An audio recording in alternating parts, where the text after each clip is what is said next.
नमस्कार, knocking-news.com में आपका स्वागत है। मैं हूं गिरजेश वशिष्ठ। एक कहानी से फिर शुरू करता हूं। अब मैं सोच रहा हूं कहानियों से शुरू किया जाए।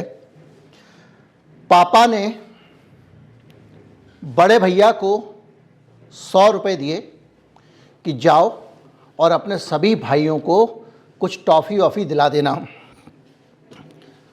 पापा ने कहा था 20 रुपये की तुम खाना, 80 रुपये की इन भाइयों को खिला देना। बड़े भाई ने बाजार में गया, सारे पैसे घपला मार दिए, बच्चों को 2-2 रुपये की टॉफ़ी दिला के और वापस आ गया। दुकान वाला जानता था कि ये मामले में कुछ घोटाला हो रहा है। उसने कहा देखो ये बच्चे हैं, कुछ बोल नहीं पा रहे हैं, लेकिन तुमको बेईमानी करते हुए शर्म आनी चाहिए, तो मैं तो तुमको ये टॉफ़ी दूंगा नहीं, वगैरह वगैरह। तो हार कर उसे 20 रुपये का सामान खुद के लिए लेना पड़ा और बाकी सामान छोटे भाइयों को दिलवाना पड़ा। दुकान वाला जब अड़ गया, सिद्धांत का पक्का था, तो लौटते समय इसने कहा देखा मैं तो तुमको ज़्यादा दिला के लाया और ये दुकान वाला तुमको देने ही नहीं चाहता था। जब बच्चे थोड़े बड़े हो गए तो ये कहानी सुनाने लगा। अब आज के वीडियो को समझने के लिए कहानी दिमाग में रखिएगा। वह ये है कि मोदी जी का एक 2014 का कांड सामने आया है। रिपोर्टर्स कलेक्टिव एक संस्था है, नॉन प्रॉफिट संस्था है, कुछ रिपोर्टर भाइयों ने मिलकर बनाई हुई है। वो दुनिया की उन सारी खबरों को निकाल के लाते हैं जिनको दिखाने में मीडिया को डर लगता है। तो रिपोर्टर्स कलेक्टिव एक खबर निकाल कर लाया है और वो खबर ये है कि मोदी जी ने 2014 में एक खुली बेईमानी की और उसके बाद मक्कारी भी की। ये रिपोर्ट कहती है कि 2014 में एक फाइनेंस कमीशन होता है, ऐसे समझिए। भारत में बड़े अच्छे से चेक्स एंड बैलेंसेस है, इसलिए कोई भी आदमी सरकार में आ जाए वो मनमानी नहीं कर सकता, और इसीलिए मनमानी करने के लिए एक्सटेंशन दिया जाता है, अपना अफसर रखा जाता है, पुराना पहचान का अफसर रखा जाता है, जो अफसर निजी तौर पे आपको आपकी इज्जत करता हो, कानून की इज्जत ना करता हो, देश की इज्जत ना करता हो, उसको रखा जाता है। और आप जो मेहनत करके पढ़ते हैं ना, अपने अंदर टैलेंट लाते हैं ना, इस प्रक्रिया को जब सरकार के शीर्ष में बैठे लोग अपनाते हैं तो ये नीचे तक जाती है, और जब ये प्रक्रिया पिक एंड चूज़ वाली नीचे तक जाती है तो जो अच्छा परफॉर्मेंस करने वाला होता है वो पिछड़ जाता है। काबिल आदमी पिछड़ जाता है, योग्य व्यक्ति पिछड़ जाता है। आपके दफ्तर में आपके बॉस को शाम को कार में बैठ के जो आदमी 2 ठो पैग पिलाएगा उसका प्रमोशन हो जाएगा, और जो आदमी दिन रात बैठ के मेहनत से काम करेगा वो रह जाएगा, और वो चमचा मान लिया जाएगा मास्टरमाइंड, ब्रिलियंट। उसके प्रमोशन होंगे, इंक्रीमेंट होंगे, ये अपने दफ्तर में आप देखते होंगे। और जब देश के लेवल पे ये काम हमारे नेता लोग करते हैं तो हम लोग को लगता है अरे देश में प्रतिभाशाली लोगों की क्यों ज़रूरत है। उसको भी इस पूरी खबर से आप समझेंगे। 2014 में जैसे ही मोदी प्रधानमंत्री बनते हैं, वो सबसे पहला काम पता है क्या करते हैं? देश के राज्यों को जो फंडिंग मिलती है उस फंडिंग में कटौती करने की कोशिश करते हैं। कोशिश कैसे करते हैं? एक है संस्था जिसका कि नाम है फाइनेंस कमीशन। भारत में एक समय समय पर फाइनेंस कमीशन बनते हैं, वित्त आयोग, वो अपनी रिपोर्ट देते हैं, वो बताते हैं। संवैधानिक संस्था है, प्रधानमंत्री हो या कोई भी हो, उनको अपने हिसाब से काम करना होता है, इंडिपेंडेंट होते हैं, स्वायत्त होते हैं। और प्रधानमंत्री चाहें तो उनकी रिपोर्ट को कूड़ेदान में डाल दें और कहें कि भैया मैं नया वित्त आयोग बनाऊंगा, आपकी बात मुझे समझ में नहीं आई, और या फिर उसकी बात माने। प्रधानमंत्री उसको ये नहीं कह सकते कि तू 2 रुपये की जगह 4 रुपये लिख दे, 4 की जगह 6 रुपये लिख दे, ये उसका हक है। तो प्रधानमंत्री क्या करेंगे? प्रधानमंत्री ये करेंगे यार पीछे से इसको समझाओ, इसको सेट करो। और क्या ये प्रधानमंत्री को शोभा देता है? भारत में यही हुआ। वाईवी रेड्डी फाइनेंस कमीशन के चेयरमैन थे, ईमानदार अफसर थे। मोदी जी नए नए सरकार में आए थे, इसलिए वहाँ पर किसी आदमी को अपने सेट नहीं कर पाए थे फाइनेंस कमीशन में। अब तो फाइनेंस कमीशन में जिनको भी बनाया होगा उन्होंने अपना हिसाब किताब लगा लिया होगा कि इस आदमी को सेट करूंगा, ये जो कहूंगा वो करेगा, बैठ जा बैठ गई, खड़ी हो जा खड़ी हो गई, झूम जा झूम गई। तो उसने ये कहा, मोदी जी ने उसको कहा एक काम करो कि भाई ये जो राज्यों को तुम 42% दे रहे हो हिस्सा, इसको 32% कर दो। किस चीज़ का? वेलफेयर स्कीम्स का। जो सरकार योजना लाती है ना, ये जो आयुष्मान कार्ड, ये कार्ड, वो कार्ड, तो इन योजनाओं में सरकार, केंद्र सरकार पूरे पैसे नहीं देती है। दिल्ली के लिए आएगी तो केजरीवाल जी को भी पैसे देने पड़ेंगे, पंजाब के लिए आएगी तो मान साहब को भी देने पड़ेंगे, बंगाल के लिए आएगी तो ममता बनर्जी को भी देने पड़ेंगे। तो इस योजनाओं के अंदर पहले ही एक तो सरकार, राज्य सरकारों के ऊपर वो खर्चा डाल के रखते हैं, और सरकार को जो केंद्र सरकार पैसे देती है कि भैया तुम खर्चा कर रहे हो योजनाओं में तो हम तुमको कंपनसेशन के तौर पे पैसे देंगे। तो वो पैसा मिलता था पहले 32%, उस पैसे को 42% किया जाना था। और मोदी जी ने जुगाड़ करके मोदी जी प्रधानमंत्री बनते हैं, और प्रधानमंत्री बनने के बाद बोलते हैं कि इसको 42% मत करो। अब फाइनेंस कमीशन कह रहा है कि भैया ये तो नहीं हो सकता। तो क्या करते हैं, फाइनेंस कमिश्नर के पीछे एक आदमी लगाते हैं जो है वीवीआर सुब्रमण्यम, नीति आयोग का चेयरमैन, और उसके साथ साथ जॉइंट सेक्रेटरी भी रह चुके हैं प्रधानमंत्री के कार्यालय में। और उनको कहते हैं कि यार इसको मनाओ ना, रेड्डी को, इसको बोलो कम कर दे, 33% कर दे। यानी जो केंद्र का जो योजना है उसमें 33% ही हम देंगे राज्य सरकार को। तो रेड्डी साहब ने कहा देखो भाई ऐसा है, मैंने संविधान की खाई है शपथ, प्राइम मिनिस्टर को जाके कह देना, ये कहा उन्होंने, प्राइम मिनिस्टर को जाके कह देना कि या तो मेरी रिपोर्ट को कूड़े में फेंक दें या फिर इसको मान लें। तो जब ये रिपोर्ट आई तो मोदी जी को इसको मानना पड़ा, और जब तक ये रिपोर्ट नहीं आई थी तब तक मोदी जी अपना 2014 का बजट रोके रखे हुए थे कि मैं किसी तरह से वहाँ पे राज्यों का गला घोट के पैसे निकाल लूँगा छोटे भाइयों का, और उससे मैं गुटखा खा लूँगा, इनको टॉफ़ी नहीं दिलवाऊँगा। लेकिन वो माना नहीं, जो बीच में बैठा हुआ था आदमी, तो इनको मन महसूस के फिर इन्होंने 2 दिन के अंदर बजट बनाया। ये कहाँ छपा है? अल जजीरा में और द वायर में। ये रिपोर्ट आती है एक रिपोर्टर्स कलेक्टिव नाम की संस्था की तरफ से। रिपोर्टर्स कलेक्टिव ऐसी संस्था है जिसमें दुनिया भर के रिपोर्टर्स ने अपना एक संगठन बनाया हुआ है, और जो खबर किसी भी रिपोर्टर की छापने की हिम्मत नहीं है,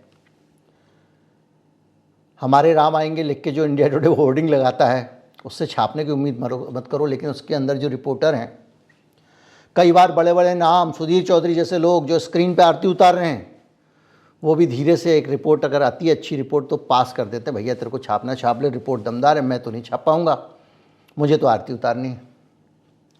तो वो रिपोर्ट रिपोर्टर्स कलेक्टिव छापता है। ये दम है, ये मर्दों का समूह कह सकते हो आप इसको।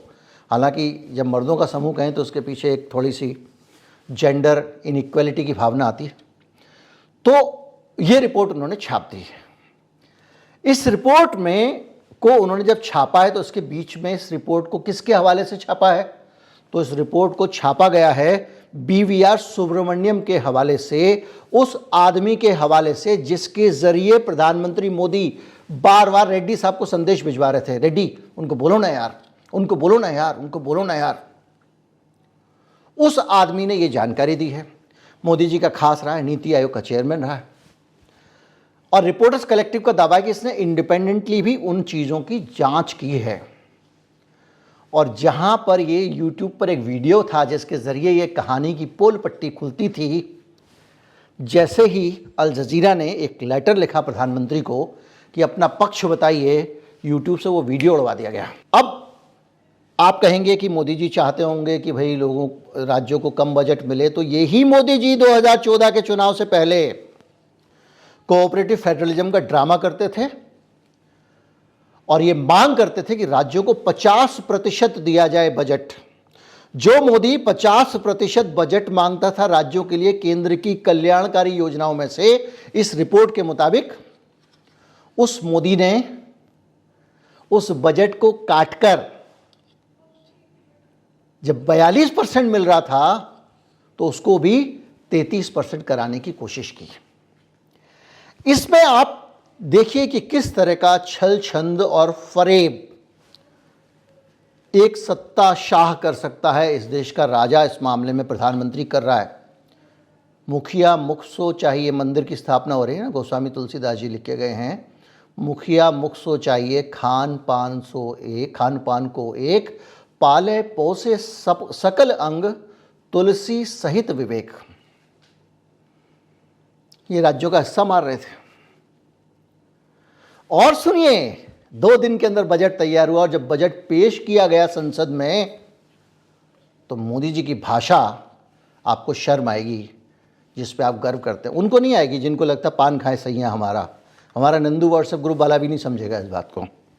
लेकिन मोदी जी संसद में भाषण देते समय कहते हैं कि भाइयों और बहनों, इसको 42% करने को लेकर फाइनेंस कमीशन में काफ़ी मतभेद थे, लेकिन मैं रुका नहीं। राज्यों को अधिकार मिलना चाहिए तो मैंने 42% आपको करवा दिया। आप सोचिए, राग दरबारी याद आ जाएगा आपको। एक आदमी जाता है अंदर कलेक्टर के कमरे में, पाँव छूता है, माफ़ी मांगता है और बाहर आकर कहता है कलेक्टर के पास गया, उसने मेरे पाँव पकड़ लिए। नतीजा उल्टा आ रहा है। ये कटवाना चाहते हैं बजट बढ़ गया है तो संसद में आके झूठ बोल रहे हैं।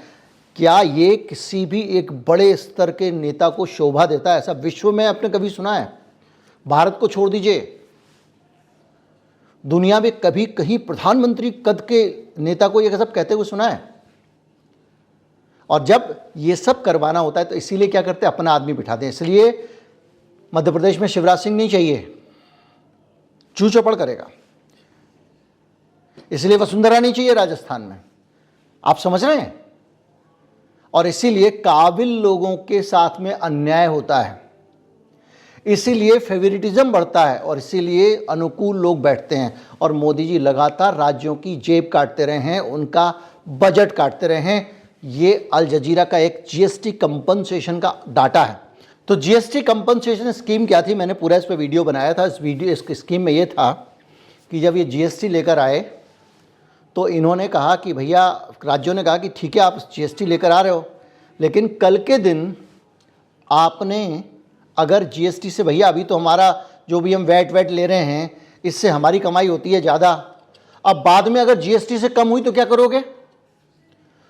तो बाकायदा जीएसटी के मामले पे केंद्र सरकार ने, मोदी जी ने, अरुण जेटली ने राज्यों को कहा कि 5 साल तक हमारी गारंटी है, हर साल आपकी कमाई 14% बढ़ेगी और अगर टैक्स से 14% नहीं बढ़ी, जो पैसे कम आए वो पैसे केंद्र सरकार आपको देगी ताकि आपके पास में नुकसान ना हो। राज्य इस शर्त पर तैयार हो गए। जब 5 साल पूरे हुए तो पता चला कि राज्यों को 14% के हिसाब से जो पैसे दे रहे थे अब देना बंद करने की नौबत आ गई। तो राज्यों ने कहा कि भाई ऐसे तो नहीं चलेगा। तो सुप्रीम कोर्ट में मामला पहुंचा तो सुप्रीम कोर्ट ने यह कहा कि देखो भाई ऐसा है, जीएसटी में अनिवार्य नहीं है कि राज्य जीएसटी के दायरे में रहे।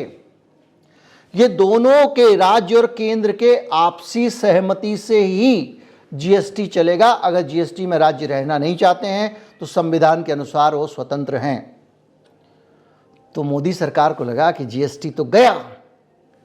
तो उसके बाद इन्होंने क्या किया, इन्होंने राज्यों को कहा ठीक है हम तुमको थोड़ा पैसा दे देते हैं। तो कैसे दे देते हैं, इन्होंने सेस लगा दिया, स्पेशल टैक्स लगा दिया जनता के ऊपर, और उस टैक्स सेस के पैसे में से ये राज्यों को देने लगे। और कई मामलों में ये भी हुआ कि इन्होंने राज्यों से कहा कि भैया लोन ले लो हमसे, हक नहीं दे रहे हैं, लोन ले लो। और हालत ये है कि जो डाटा अब आया है वो ये है कि प्री जीएसटी जो कलेक्शन रेवेन्यू का आता था राज्यों के पास वो घट गया। बिहार का 9.84% आता था जो 8.31% हो गया। यूपी का 7.62% था वो 6.89% हो गया। झारखंड का 7.2% था वो 6.47% हो गया। ओडिशा का 7.13 था जो 6.17 हो गया। मध्य प्रदेश का 7.9% था जो घटकर 5.9% हो गया। छत्तीसगढ़ का भी कम हो गया, गोवा का भी कम हो गया। बहुत पूरी लिस्ट है, मैं बगल में लगा दे रहा हूँ, देर तक लगा दे रहा हूँ, आप पढ़ लेना, स्टिल करके पॉज करके पढ़ लेना। आप इस लिस्ट को देखेंगे तो इसमें सरप्लस में कौन है? महाराष्ट्र है। घाटे में कौन है? पिछड़े राज्य छत्तीसगढ़, मध्य प्रदेश, उड़ीसा, झारखंड, उत्तर प्रदेश और बिहार।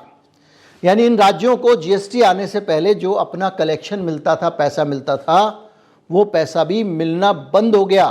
तो आप सोचिए कि ये जीएसटी के मामले में भी फटका लगा राज्यों को, केंद्र सरकार की बल्ले बल्ले। दूसरा, राज्यों को जो एलोकेशन होना था उसमें भी मोदी जी ने 14 में आते ही कटौती कर दी थी। तो भैया अगेन वही सवाल जो बार बार मैं पूछता हूं, ये पैसे जाते कहाँ हैं? ये पैसे इतने सारे जो सरकार हर तरफ से कटौती कर रही है, आपके ऊपर हमारे ऊपर टैक्स बढ़ाई जा रही है, जीएसटी के कितने स्लैब ऊपर कर दिए, कितनी चीज़ों का बढ़ा दिया, जिसमें नहीं लगता था कितनी चीज़ों पे लगा दिया, हर तरह की चीज़ों का लग रहा है पैसा। और ये पैसा जा कहाँ रहा है? अब लोग मुफ्त अनाज का नाम लेंगे तो मैं कहूँगा भाई जो मुफ्त अनाज का नाम लेने वाले मैं आपके लिए मेहनत नहीं करूँगा। आप गूगल पे जाओ, देखो कि कुल कितना पैसा मुफ्त अनाज की योजना में सरकार खर्च कर रही है। उसका नुकसान अगर कुछ है तो सिर्फ ये है कि भारत में अनाज की कमी पड़ रही है, अनाज के रिजर्व्स कम हो रहे हैं। इसके अलावा कोई इतना आर्थिक बोझ सिस्टम पे नहीं पड़ रहा है। और जो भी योजना सरकार बनाती है उसमें ज़्यादातर योजना में राज्य सरकारों से ज़बरदस्ती पैसा लगवाती है। संसद में पास करके भेज देते हैं, राज्य सरकारों को पैसा लगाना पड़ता है। उम्मीद करता हूँ इस वीडियो से आंखें खुली होंगी। नहीं खुली हूँ तो दूसरा वीडियो देख लीजिएगा मेरा आज का दूसरे चैनल पे, नॉकिंग न्यूज़ पे। उसमें मैंने एक कहानी बताई है। कहानी का शीर्षक है मेरा पति मेरे देवता है। वीडियो को ज़्यादा से ज़्यादा लोगों तक पहुँचाए, चैनल को सब्सक्राइब कर लें। नमस्कार, जय हिंद।